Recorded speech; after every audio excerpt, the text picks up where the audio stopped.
رمضان المبارک قریب ہے، تو ارادہ کیا تھا کہ رمضان سے پہلے کے جو کام ہیں ان پر کچھ روشنی ڈالی جائے تاکہ رمضان آنے سے پہلے رمضان کی تیاری ہو جائے۔ کام سے پہلے کام کی تیاری ہوتی ہے۔ جب کوئی بہت اہم مہمان آنے والا ہوتا ہے تو اس کے آنے سے پہلے انتظام کیا جاتا ہے، اسے کہاں بٹھانا ہے، کہاں سلانا ہے، کہاں نہلانا ہے، واش روم کہاں ہے، کھلانا کیا ہے، کس طرح سے اس کو پروٹوکول دینا ہے۔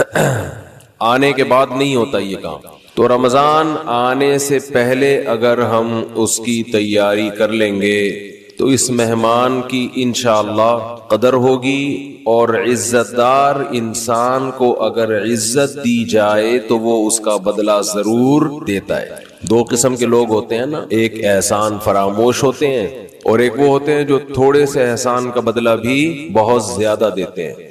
احسان فراموش، آپ احسان کرتے رہیں تو ان کی صحت پہ کوئی فرق نہیں پڑتا۔ تو رمضان ایک ایسا مہمان ہے جو احسان فراموش نہیں ہے، بلکہ آپ اگر اس کو عزت دیں گے، اس کا احترام کریں گے، اس کا اکرام کریں گے تو آپ کو بہت نواز کے جائے گا۔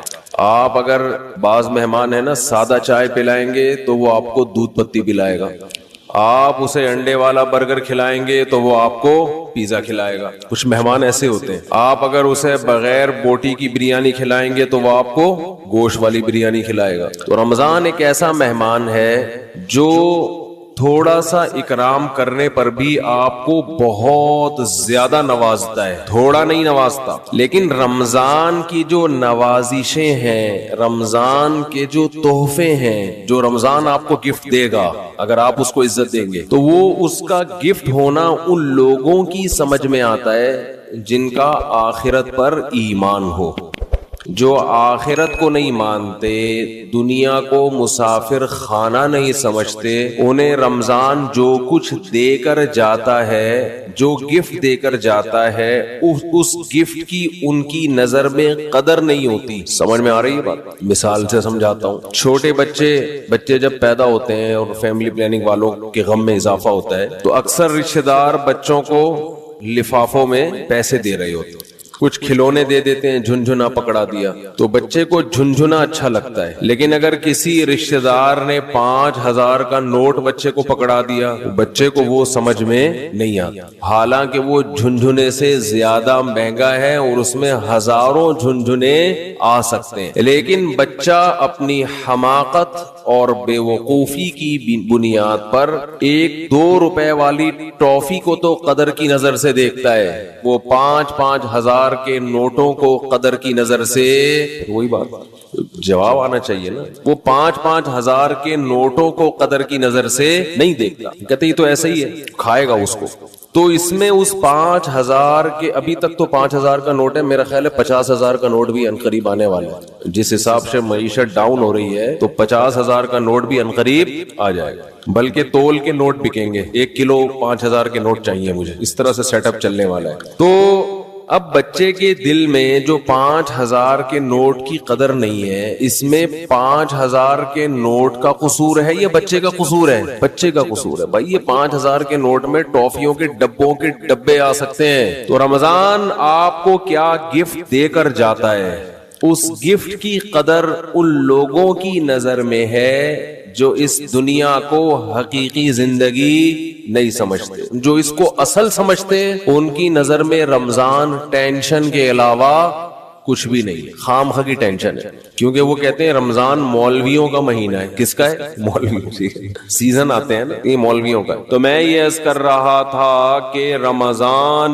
کس کا مہینہ کہلاتا ہے؟ مولاناؤں کا مہینہ، حالانکہ یہ مولویوں کا مہینہ نہیں ہے، یہ مسلمانوں کا مہینہ ہے، ان لوگوں کا مہینہ ہے جو آخرت پر ایمان رکھتے ہیں، اور جن کا آخرت پر ایمان نہیں ہے ان کے لیے رمضان A to Z tension he tension, tension he tension. وہ نہ کھلے عام صحیح طرح سے کھا سکتے ہیں، تھوڑی سی بغیرتی کے تانے پڑتے ہیں. 10 آدمی اگر خاموشی سے گزر جائیں گے تو 11واں بولتا ہوا جائے گا کہ شرم نہیں آتی تمہیں، کیا کر رہے ہو، اور بولنا چاہیے. تو میں یہ عرض کر رہا تھا کہ یہ جو رمضان ہے نا، اگر آپ اس کا اکرام کریں گے تو یہ آپ کو بہترین گفٹ دے گا. اب میں بتاتا ہوں وہ گفٹ کیا دے گا آپ کو. وہ گفٹ دے گا اللہ کی محبت. آپ کے دل میں اللہ کی محبت کی چنگاری پیدا کر دے گا. یہ دیکھو انسان کو جو موٹیویشن ملتی ہے نا کسی بھی عمل کی، وہ یا تو کسی لالچ کی وجہ سے ملتی ہے یا کسی خوف کی وجہ سے. سمجھتے ہیں آپ صبح صبح اٹھ کے آفس جاتے ہیں، مشکل کام ہے، دل تو نہیں چاہتا انسان کا اٹھے جائے، دل چاہتا ہے پڑا رہے، لیکن آپ جاتے ہیں. یہاں خوف بھی ہے اور لالچ، محبت، پیسے کی محبت. لالچ کو ہم محبت سے تعبیر کرتے ہیں، ذرا مہذب لفظ ہے. آپ جاتے ہیں، ایک محبت ہے پیسے سے. ہر انسان کی نیچر ہے کہ پیسے آئیں گے تو گٹکا بھی کھائیں گے، نسوار کا انتظام بھی ہوگا، پان کا انتظام بھی ہوگا، گھر میں راشن بھی ڈلے گا، بہت ساری چیزیں آئیں گی. اگر یہ محبت پیسے کی ختم ہو جائے تو آپ کو عمل پہ موٹیویشن نہیں ملے گی. بعض دفعہ خوف ہوتا ہے انسان کے دل میں. خوف کیا کرتا ہے کہ آپ کو یہ ڈر ہے کہ اگر میں آفس نہیں گیا، میں نے یہ کام نہیں کیا تو مجھے جاب سے نکال دیا جائے، میں غریب ہو جاؤں گا. یہ خوف ہے جو آپ کو ابھارتا ہے عمل پہ. ماہرین یہ کہتے ہیں کہ خوف سے بھی کام ہوتا ہے اور محبت میں بھی ہوتا ہے، لیکن خوف سے جو کام ہوتا ہے اس کام میں مزہ نہیں آتا، لہذا وہ کام زیادہ جاندار نہیں ہوتا. لیکن محبت کی وجہ سے جو کام ہوتا ہے وہ کام مزیدار بن جاتا ہے، کیونکہ آپ کی محبوب چیز آپ کو اس میں ملنے والی ہوتی ہے. سمجھ میں آ رہی ہے بات کہ نہیں آ رہی ہے؟ غزوہ احد میں صحابی رسول، غزوہ بدر میں ایک صحابی شریک نہیں ہو سکے. انہیں نہیں پتا تھا کہ میدان جنگ کا میدان قائم ہو جائے گا اور یہ ہوگا اور وہ ہوگا، انہیں نہیں پتا تھا. جب مسلمانوں کو فتح ہوئی تو انہوں نے منت مانی. منت ہوتی ہے نا، اللہ میرا یہ کام ہو جائے تو میں یہ کروں گا، میرا یہ کام ہو جائے تو میں یہ کروں گا. یہ واجب ہو جاتی ہے، اس لیے منتیں نہیں ماننی چاہیے. لوگ کہتے ہیں نا اللہ میرا فلاں کام ہو گیا تو میں اتنے روزے رکھوں گا، اتنا صدقہ کروں گا، وہ فرض ہو جائے گا آپ کے اوپر، اس لیے ویسے ہی دعا مانگ لیا کریں اللہ سے. بعض لوگ اتنی اونچی اونچی منتیں مان لیتے ہیں پھر ان سے پوری ہوتی نہیں ہے. تو اسلام میں الفاظ کی بہت ویلیو ہے، اور منت زبان سے ہوتی ہے، صرف دل میں ارادے سے نہیں ہوتی. اس کو عربی میں نظر کہتے ہیں، نظر، اردو میں منت. تو ان صحابی کو غزوہ بدر میں شرکت کا موقع نہیں ملا تو انہوں نے منت مانی، نظر مانی کہ اے اللہ اگر دوبارہ کوئی میدان جہاد گرم ہوا تو میں ایسی بہادری سے لڑوں گا، لا یرین اللہ ما اصنع، اللہ دیکھے گا کہ میں کیا کرتا ہوں. بظاہر یہ تکبر والے الفاظ ہیں. بظاہر یہ الفاظ کیا ہیں؟ تکبر والے، کہ اللہ دیکھے گا کہ میں کیا کر کے دکھاتا ہوں. لیکن بعض جملے الفاظ کے اعتبار سے تکبر والے ہوتے ہیں مگر حقیقت میں ایک ناز کی کیفیت ہوتی ہے. ناز کہ اللہ میں وہ کچھ کروں گا کہ تو بھی دیکھے، خوش ہو جائے گا، تو ایسا کر کے دکھاؤں گا بہادری. جب غزوہ احد میں مسلمانوں کے قدم اکھڑے ہیں، ان صحابی کو اللہ سے کیا ہوا وعدہ یاد آیا کہ میں نے اللہ سے معاہدہ کیا تھا کہ اللہ میں ایسے بہادری کے جوہر دکھاؤں گا کہ تو دیکھے گا کہ میں کیا کر رہا ہوں. تو یہ کیا کر رہے تھے؟ کھجور کھا رہے تھے نا. تو کھجور کا تھیلا انہوں نے پھینکا اور انہوں نے کہا کہ جنت اتنی قریب ہے میرے اور کھجور کھانے کا وقت بہت طویل ہے، اتنا ٹائم لگے گا اس میں، یہ تو بہت دیر ہو جائے گی. اور گئے میدان جنگ میں، بہادری سے لڑے، اتنی بہادری سے لڑے اور شہید ہوئے کہ انگلیوں کے پوروں سے، فنگر پرنٹ سے ان کی بہن نے ان کو پہچانے کہ میرے بھائی کی لاش ہے. قرآن مجید کی آیتیں نازل ہوئیں، من المؤمنین رجال صدقوا ما عاهدوا الله علیہ فمنهم من قضى نحبه ومنهم ينتظر. مومنین میں بعض ایسے بھی ہوتے ہیں کہ اللہ سے جب کوئی معاہدہ کر لیتے ہیں تو اس معاہدے کو پورا کر کے چھوڑتے ہیں. وہ انہی کے بارے میں نازل. تو جب ان کو یقین تھا کہ جنت میرے سامنے ہے تو انہیں وہ کھجور تناول کرنا بھی مشکل لگا. یہ خوف کی وجہ سے نہیں لڑ رہے کہ اگر میں نہیں لڑا تو جہنم میں جاؤں گا، بلکہ کس کی لالچ میں لڑ رہے ہیں؟ جنت کی اور اللہ کی محبت میں لڑ رہے ہیں. تو انسان جب خوف کی بیس پہ کام کرتا ہے اس میں جان نہیں ہوتی، اور جب کسی محبت اور لالچ میں کام ہوتا ہے تو اس کام میں اس کی کوالٹی بہت شاندار ہوتی ہے. تو اللہ نے ہمیں رمضان کا جو مہینہ دیا وہ مہینہ اگر آپ اس مہینے کا اکرام کریں گے تو وہ مہینہ آپ کے اندر اللہ کی محبت پیدا کر دے گا، اور جب انسان کے دل میں محبت پیدا ہوتی ہے تو محبوب کے حکم کو فالو کرنا مشکل نہیں اور آسان بھی نہیں بلکہ مزیدار بن جاتا ہے۔ 3 درجات ہوتے ہیں نا، حکم کی اتباع کرنا مشکل، اور اس سے اوپر کیا ہے؟ مشکل ختم ہو گئی، نہ مزیدار ہے نہ مشکل ہے، لیکن اس سے اوپر کا درجہ کیا ہے کہ حکم پر عمل کرنا کیا بن گیا؟ مزیدار بن جائے گا۔ یہ کیفیت انسان کی ہو جاتی ہے۔ تو اگر آپ رمضان کا حقیقی معنوں میں اکرام کریں گے تو رمضان آپ کو اللہ کی محبت کا گفٹ دے کے جائے گا۔ وہ کیسے؟ زبان آج بہت خشک ہو رہی ہے، پانی نہیں ہے یا موسم میں شاید خشکی ہے، کچھ ایسا سیٹ اپ ہے، موسم میں خشکی ہے میرا خیال ہے۔ تو رمضان جو ہے آپ کو اللہ کی محبت کا، جزاک اللہ، اتنا یک ٹھنڈا پانی بس کافی ہے، یہ گرم نہیں ہے، سادہ، پہلے ہی گلا ہمارا بیٹھا رہتا ہے، اوپر سے اور بٹھا دیں گے۔ تو اللہ کی محبت کا گفٹ دے کے کیسے؟ انسان کی یہ نیچر ہے، یہ فطرت ہے کہ وہ جس کے لیے قربانی دیتا ہے نا، جس کے لیے، تبلیغ والے کہتے ہیں نا، جس چیز پہ جان، مال اور وقت خرچ ہوتا ہے انسان کے دل میں اس کی ویلیو پیدا ہو جاتی ہے۔ ایک غریب آدمی جو رکشہ چلاتا ہو، سارا دن پسینہ بہاتا ہو، اس کو جو دہاڑی یا جو اجرت ملتی ہے اس اجرت کو وہ بڑی احتیاط سے خرچ کرتا ہے، اور ایک آدمی وہ ہے جس کے ابا کا انتقال ہوا اور 6 رکشے اس کو وراثت میں مل گئے، ایسا بھی ہوتا ہے نا، وہ ان رکشوں کی ایسی کی تیسی، باپ کا مال سمجھ کے لوگ کہتے ہیں نا اڑا رہا ہے، خود تو محنت کی نہیں ہے، ابا سے وراثت میں ملا ہے، اڑا دیتا ہے انسان۔ تو ہمیں جو ایمان کی نعمت ملی ہے یہ وراثت میں ملی ہے، اس میں ہمارا خون پسینہ، بولو نا کیا ہو گیا، نہیں بہا۔ ابا چونکہ مسلمان تھے، اماں مسلمان تھی، اس وجہ سے ہم بھی کیا ہو گئے، تو ایک پسینہ نہیں بہا ہمارا، خون کا ایک قطرہ نہیں بہا، تو فری پھوکڑ میں ہمیں کیا مل گیا؟ حضرت بلال کو اسلام فری میں نہیں ملا، وہ جب مسلمان ہوئے گرم ریتوں پہ لٹایا گیا، ان کو سینے پہ بھاری بھرکم پتھر رکھے گئے۔ کیا اللہ نے لوگوں، کچھ لوگ کیسے خاندانی بنائے، وہ نظریات کو فالو کرتے ہیں، وہ کلچر کو فالو نہیں کرتے۔ حضرت بلال کو کیا مل رہا تھا؟ اس میں اچھی والی زندگی گزر رہی تھی، غلام تھے وہ، تو حبشی لوگ غلام ہی ہوا کرتے تھے عربوں کے، کھانا پینا مل رہا تھا، ایک ٹینشن، تو بڑے بڑے پتھر سینے پہ رکھے جا رہے ہیں، گرم ریت پہ لٹایا جا رہا ہے، مگر نعرہ لگا رہے ہیں احد احد، خدا کیا ہے؟ ایک ہے، میں نہیں مانوں۔ کیسے ویژنری، کیسے نظریاتی۔ خباب ابن ارت رضی اللہ تعالی عنہ رسول اللہ صلی اللہ علیہ وسلم کے پاس آئے مکہ میں، وَهُوَ مُتَوَسِّدٌ لَهُ مُتَوَسِّدٌ بِبُرْدٍ لَهُ او کما قال، کہ آپ صلی اللہ علیہ وسلم کی چادر تھی، اس سے آپ صلی اللہ علیہ وسلم کوہنی پہ سر رکھ کے لیٹے ہوئے تھے۔ لوگ کہتے ہیں مسجد میں سونا منع ہے، ایسی ہمارے علم میں کوئی حدیث نہیں ہے، مسجد میں سونا جائز ہے، البتہ مسجد کو سرائے بنا لینا سونے کی جگہ، سارا محلے کو جہاں جگہ نہیں مل رہی تو کہاں کے سو رہا ہے؟ مسجد میں، یہ غلط ہے۔ نماز کے لیے آئے مسجد میں آپ، اور اگر کوئی آیا نماز کے لیے سستانے کے لیے ذرا لیٹ بھی جائے تو اللہ کی طرف سے کوئی پابندی نہیں، آئے نماز کے لیے۔ ہاں یہ نہ ہو کہ سرائے بنا لیا جائے، مسجد کو ہوٹل بنا لیا جائے کہ جس کو جگہ نہیں مل رہی، گھر میں بھی پڑا ہوا ہے، سارے محلے والے یہاں آ جائیں، لیکن بذات خود جائز ہے مسجد میں سونا۔ اور اگر اکا دکا کبھی کوئی مسجد میں آ بھی جائے صرف سونے کے لیے تو بھی کوئی ناجائز نہیں ہے، ناجائز اس وقت ہوگا جب اس کو عام معمول لوگ بنا لے۔ حضرت علی رضی اللہ تعالی عنہ کی کچھ ناراضی ہوئی حضرت فاطمہ سے، میاں بیوی میں ہوتی ہے، تو آپ صلی اللہ علیہ وسلم جب گھر گئے حضرت فاطمہ سے ملے، پتہ چلا بھئی کچھ ناراضی ہوئی ہے، اور حضرت علی مسجد چلے گئے، تو وہاں حضرت علی مٹی میں لیٹے ہوئے تھے، آرام کر رہے تھے، اسی پہ آپ صلی اللہ علیہ وسلم نے فرمایا یا ابا تراب، اے مٹی والے۔ تو اسی کے بعد حضرت علی اپنی کنیت کیا کہتے تھے؟ ابو تراب۔ اس سے پتہ چلتا ہے کہ اگر کوئی مسجد میں آ کے لیٹ جائے تو اللہ کی طرف سے کوئی پابندی نہیں ہے، لیکن یہ ضرور ہے کہ لوگ اس کو سنو کے سارے محلے والے لیٹے ہوئے، یہ لیٹنے کی جگہ ہی بنا لی، کبھی کبھار ہو جاتا ہے انسان سے۔ مسجد والے بعض دفعہ بہت سختی کرتے ہیں، اب سفر میں جب ہم چلتے ہیں، نمازیں پڑھتے ہیں سفر کے دوران، بعض دفعہ انسان 2 رکعت پڑھی ظہر کی، تھوڑا سستانے کے لیے لیٹ گیا تو کوئی ڈنڈا لے کے کھڑا ہوا ہوتا ہے، لیکن گالیاں بھی دے رہے ہوتے ہیں۔ وہی واقعہ پھر یاد آتا ہے مجھے، ایک آدمی کی بھینس مسجد میں آ گئی تو مولوی صاحب پکڑ کے ڈنڈے سے مارنے لگے، تو دیہاتی جس کی بھینس تھی وہ بھاگتا ہوا آیا، کہہ رہا ہے مولوی صاحب بے زبان جانور ہے، اس کو مار رہے ہو، کبھی مجھے دیکھا آپ نے مسجد میں؟ یہ تو بے عقل بے زبان ہے، غلطی سے مسجد میں آ گیا، اس کو کیوں مار رہے ہو؟ میں آؤں عقل مند ہوں، مجھے مارو تو سمجھ میں بھی آتا ہے، اس بیچارے کو کیوں مارے، اس کے کیا قصور ہے؟ تو ایسا مسجدوں کا ماحول بنا لیا کہ کوئی آئے نہیں مسجد میں، تو اتنی سختی نہ کریں۔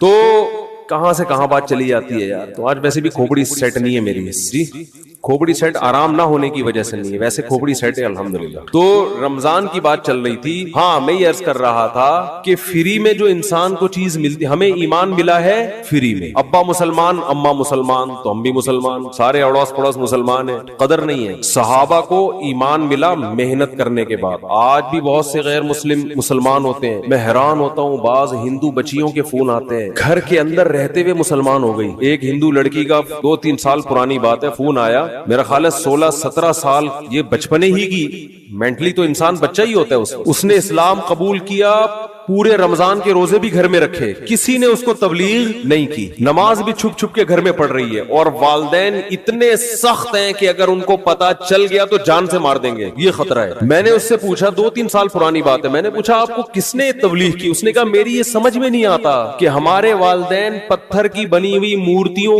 کو کیوں پوجتے ہیں, ان میں کیا رکھا ہوا ہے؟ صبح مٹھائی رکھ کے جائیں گے, شام کو بھی وہ مٹھائی ویسی کی ویسے. جو بھگوان مٹھائی نہ کھا سکے وہ ہماری حاجت روائی مشکل کشائی کہاں سے کرے گا؟ اتنے بڑے بڑے عقل مندوں کو یہ بات سمجھ میں نہیں آ رہی. ایک 15-16 سال کی بچی کو یہ بات سمجھ میں آ گئی, اس کی کھوپڑی میں آ گئی یہ بات. کہہ رہی پھر میں نے ویڈیوز دیکھی یوٹیوب پہ علماء کی, اور وہ پھر اللہ نے اس کو ہدایت دی, تو وہ وہیں اس نے کلمہ پڑھا, وہیں مسلمان ہوئی, کسی کو نہیں بتایا کیونکہ مار دیں گے اس کو. چھپ کے نمازیں پڑھ رہی, ایسے بہت ہیں, ایک نہیں ہے. تو یہ وہ لوگ ہیں جن کی اسلام پر کچھ خرچ ہوا ہے, محنت ہوئی ہے. ہمیں اسلام ملا ہے فری میں, قربانی نہیں ہے. تو اللہ رمضان کے ذریعے, حج کے ذریعے, قربانی کے ذریعے, مختلف عبادتوں کے ذریعے ہم سے قربانی دلواتے ہیں کہ کچھ کرنا پڑے گا. سورہ عنکبوت میں اللہ نے کیا فرمایا, تم یہ سمجھتے ہو کہ تم جنت میں داخل ہو جاؤ گے, وَهُمْ لَا يُفْتَنُونَ, تمہیں آزمایا نہیں جائے گا, ایسا نہیں ہو سکتا, اللہ آزمائے گا. تو آزمانے کے طریقے نماز بھی ہیں, آزمانے کے طریقوں میں زکات, صدقات و خیرات بھی ہے, آزمانوں کے طریقے میں ایک طریقہ کیا ہے, رمضان بھی ہے. تو یہ وہ مہینہ ہے جس کا آپ اگر اکرام کریں گے تو یہ آپ کے دل میں جانے سے پہلے پہلے اللہ کی محبت کی چنگاری بھڑکا کر چلا جائے گا. اور جب اللہ کی محبت کی چنگاری بھڑکے گی دل کے اندر تو آپ کے لیے عمل کرنا مشکل نہیں, آسان نہیں, بلکہ مزیدار ہو جائے گا. کیونکہ محبوب کی خاطر قربانی دینے میں انسان کو مزہ آتا ہے, بشرطے کہ اس کو پتا ہو کہ میرا محبوب مجھے دیکھ رہا ہے, اس کو یہ پتا ہو. کیسی مسلمانوں کی ترتیب دائیں بائیں ہو جاتی ہے, سب پوری دنیا میں ایک ہلچل مچ جاتی ہے. تو رمضان کا اکرام کیسے کرنا ہے, اس میں 2-4 چیزیں میں آپ کو بتا کے بس بیان کو آج میں ختم کرتا ہوں. سب سے پہلا تو ہے فرض روزے.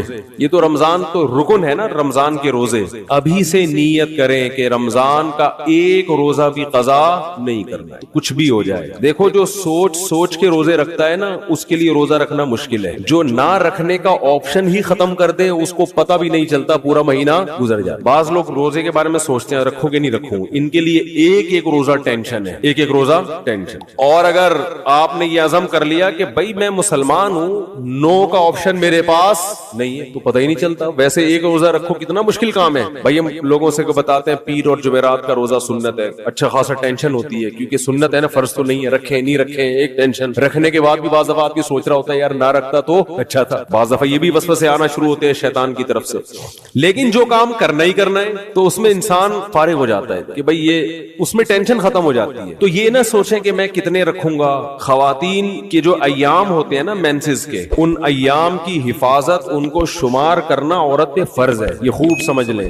آج کل یونیورسٹیوں میں, اچھا یہ جو راکٹ والا مضمون تھا نا, یہ بھی میں چھوٹی سی بات بتا دوں کہ یہ جو مسلمان علماء کا اس سے تعلق نہیں ہے کہ آپ چاند پہ پہنچنے کے نہیں پہنچ رہے, اس کا ہماری یونیورسٹیوں سے تعلق ہے. چاند پہ پہنچنے کے طریقے یونیورسٹیوں میں پڑھائے جاتے ہیں, سمجھتے ہو کہ نہیں سمجھتے؟ تو ہونا یہ چاہیے تھا کہ ایک تصویر آ رہی ہوتی, ایک ویڈیو آ رہی ہوتی, جاپان کے سائنسدان یا امریکہ کے سائنسدان چاند پہ پہنچ رہے ہیں, نیچے کراچی اور لاہور یونیورسٹی کی بھی ویڈیو آ رہی ہوتی کہ وہاں بھی سائنسدان لگے ہوئے, پروفیسر لگے ہوئے کہ ہم غبارے کو چاند تک کیسے پہنچائیں. چلو پہلا غبارے کا تجربہ کر لیں, پھر راکٹ بھی بھیجیں گے. تو یہ مولویوں کو گالیاں نہ دیا کریں, یہ اپنے سائنسدانوں کو برا بلا کہا کریں, یہ حکمرانوں کو کہا کریں. نہیں آ رہی میرا خیال ہے بات سمجھ میں. یہ مولاناؤں کا ہیڈک نہیں ہے کہ چاند پہ جا رہے کہ نہیں جا رہے. اس کی مثال ایسے ہے کہ جیسے کوئی ابھی کورونا کی وبا پھیلی ہوئی ہے نا, کورونا کی وبا پھیلی ہوئی ہے, ڈاکٹر ایک ویڈیو آ رہی ہے جس میں ڈاکٹر ویکسین تیار کر رہے ہیں, دوسری ویڈیو آ رہی ہے جس میں کربلا کے واقعات بیان ہو رہے ہیں, تیسری ویڈیو آ رہی ہے کہ اس میں 4 شادیوں کا تذکرہ ہو رہا ہے, چوتھی آ رہی ہے. تو اب اس میں لوگ کہہ رہے ہیں مولانا لوگ دیکھو کیا کر رہے ہیں, ادھر وہ کرونا کی ویکسین تیار کر رہے ہیں اور ادھر مولانا لوگ کیا کیا الٹی باتیں کر رہے ہیں. تو بھائی وہ جو ویڈیو, اس میں ایک ویڈیو ایسی بھی آنی چاہیے کہ ہمارے ڈاکٹر بیٹھے ہوئے ہیں کرونا کی ویکسین بنانے کے لیے, تو ہمارے ڈاکٹروں کی سرے سے کوئی ویڈیو آ ہی نہیں رہی ہے. تو پھر یہی ہوگا کہ کیلے کا رخ قبلے کی طرف ہے کہ نہیں ہے, پھر تو یہی ہوگا نا کچھ. بھائی فیس بک والے کو کچھ تو چلانا ہے نا ویورز بڑھانے کے لیے, تو اس کو ہمارے سائنسدان مل ہی نہیں رہے, کوئی دھماکے کرتے ہوئے, کوئی راکٹ بھیجتے ہوئے, تو پھر وہ 4 شادیوں کی ویڈیو چلائے گا اور کیا کرے گا وہ. تو یہ مولاناؤں کی ٹینشن نہیں ہے بھائی, یہ ہماری یونیورسٹیوں کا جو نظام تعلیم اور ہمارے حکمرانوں کی کرپشن, انہوں نے ملک کو کھنڈرات میں دھکیل دیا ہے. میں تو کہتا ہوں جو فیس بک پہ ویڈیوز ڈالتے ہیں نا, یہ نہ ڈالا کریں کہ کیلے کا رخ قبلے کی طرف ہے کہ نہیں ہے, کیونکہ لوگ کہتے ہیں یہ دیکھو کہ کس چیز میں لگے ہوئے. اصل ویڈیو یہ آنی چاہیے کہ ایک طرف آپ یہ دکھائیں کہ سائنٹسٹ خلائی سیارے بھیج رہے ہیں آسمان میں, وہاں سے چھلانگے مار رہے ہیں, دوسری طرف کراچی کے گٹر کے ڈھکنوں کی تصویریں آنی چاہیے, ڈھکن یہاں کیا ہوئے ہوئے ہیں, کھلے ہوئے, تیسری طرف گدے گھوڑے کی لیدوں کی تصویریں آنی چاہیے, کچرے کے ڈھیر آنے چاہیے, چرسی آنے چاہیے پائپ کے اندر بیٹھے ہوئے. پھر اصل لبرل لوگوں کا اصل چہرہ آئے گا, کیونکہ یہ جو ملک ہے لبرل لوگوں کے ہاتھ میں, یہ مولاناؤں کے ہاتھ میں نہیں ہے. پھر آئے گا ایک طرف دیکھو سائنسدان راکٹ بھیج رہے ہیں وہاں پہ, اور ادھر کراچی میں گٹر کے ڈھکن لگانے کے لیے بھی حکومت تیار نہیں ہے. تو لوگ سائنسدانوں کا مولویوں سے مقابلہ کروا رہے ہیں, حالانکہ دونوں کی فیلڈ بالکل الگ الگ ہے. نہیں آ رہی میرے, تو آسمان میں خلائی سیارے بھیجنا مولویوں کی فیلڈ تھوڑی. مولوی موٹیویشن کرے گا, آپ کو موٹیویٹ کرے گا کہ سیارہ بھیجنے کے کیا اسلام میں فضائل ہیں, ٹھیک ہے نا, سائنسدان بننے کے کیا فضائل ہیں, ڈاکٹر بننے کے کیا فضائل ہیں, وہ مولانا بیان کرے گا. ہر چیز میں علماء کو برا بھلا کہتے ہیں لوگ. دوسری بات یہ کہ فیس بک اور یوٹیوب کی دنیا تو کھلی بھی ہے نا, بہت سے لوگ مولانا نہیں ہوتے, مولانا بن کے آئے ہوئے ہیں. وہ آپ ہر ایک پر یہ ٹھپا لگا رہے ہیں مفتی ہیں. مفتی عبد القوی کو بھی لوگوں نے کیا بنا دیا, اتنے فون آئے میرے پاس, مفتی صاحب دیکھیں مفتی عبد القوی کیا کر رہے ہیں, یہ ہوتے ہیں مفتی. میں نے کہا بھائی اس پہ کون کہاں مفتی لگانے پر گورنمنٹ کی طرف سے کوئی پابندی نہیں ہے. کس نے بولا یہ مفتی ہے؟ کسی کو بھی اٹھا کے مفتی آصف زرداری صاحب کر دو آپ, پھر کہو دیکھو یہ مفتی لوگ کیا کیا کر رہے ہیں. مفتی کا ڈگری کوئی ہمارے ملک میں کوئی سسٹم نہیں ہے, پتھر اٹھاؤ مفتی نکلے گا نیچے سے. اور صرف یہ مفتیوں کے ساتھ نہیں ہو رہا, ڈاکٹروں میں بھی ایسے ہی ہے, جعلی سرٹیفکیٹ کے ڈاکٹر بھرے ہوئے ہیں. اور حکیم تو ہول سے, جس کا دنیا میں کوئی کام نہیں ہے وہ حکیم بنا ہوا ہے, اور اس سے بھی زیادہ ہول سیل کے حساب سے روحانی عامل ہیں, روحانی جن چڑیل بھوت بھگانے والے, وہ تو اتنے ہر ایک کو روحانی علاج آتا ہے. ایک صاحب مجھے دبئی میں ملے کہ میرا روحانی علاج کر دیں. میں نے کہا میرا ایک یوٹیوب پہ وہ ہے کلپ ہے اس بارے میں, بڑے خوش ہوئے, کہتے ہیں اس کلپ کا نام کیا ہے, کلپ کا. میں نے کہا اس کا نام ہے روحانی علاج والوں کا علاج, روحانی علاج والوں کا علاج. تو خیر میں جلدی سے بات کو سمیٹ کے ختم کرتا ہوں, وقت پورا ہو گیا. کہ بھائی دیکھو اللہ کے لیے جب قربانی دو گے نا, تو قربانی کے سلے میں اللہ کی محبت پیدا ہوگی. پہل آپ کو کرنی پڑے گی. ایک بالش آپ آؤ گے تو اللہ آپ کی طرف ایک ہاتھ آئے گا, پہل آپ کو. تو اس پہل میں آج یہ عزم کرے سب سے پہلے. میں خواتین کے کچھ بات عرض کر رہا تھا کہ اپنے جو ان کے مینسز کے ایام ہوتے ہیں ان کو عورت پر واجب ہے کہ وہ نوٹ کر کے رکھے, کیونکہ عادت سے اس کا تعلق ہے کہ جتنے دن کسی خاتون کی عادت ہے پھر اگلے مہینے اتنے دن تک وہ ایام شمار ہوں گے. یہ میں زیادہ ڈیپ میں نہیں جا رہا ابھی. تو بہت سی خواتین پاک ہو جاتی ہیں مگر روزہ چھوڑ دیتی ہیں, بہت سی ناپاک ہوتی ہیں مگر روزہ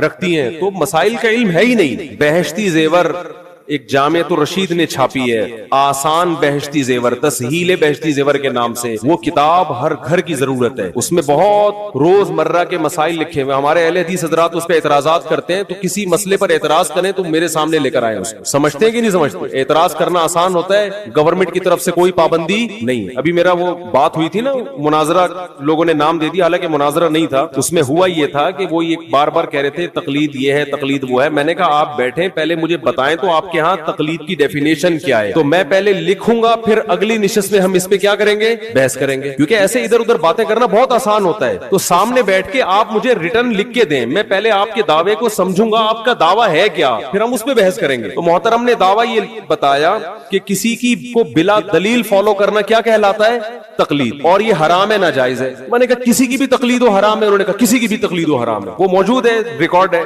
تو میں نے ان سے کہا کہ اچھا کوئی تابعی اگر صحابی کی تقلید کرتا ہے, بغیر دلیل ان کی بات کو مانتا ہے, تو یہ بھی حرام ہے. اب وہ یہاں کی بات کو انہوں نے کیا شروع کر دیا, گھمانا. وہ کہہ رہے ہیں کہ وہ بھائی آپ نے خود ہی دعویٰ کیا, یا تو آپ دعوے سے رجوع کرو, میں تو موقع دے رہا ہوں آپ کو دعوے سے رجوع کرنے کا, میں کوئی بحث تھوڑی کر رہا ہوں آپ سے. آپ کہہ دو بھائی مجھ سے تھوڑی سی مسٹیک ہوئی تھی تقلید کی ڈیفینیشن کرنے میں, بلکہ اصل میں یہ نہیں, بلکہ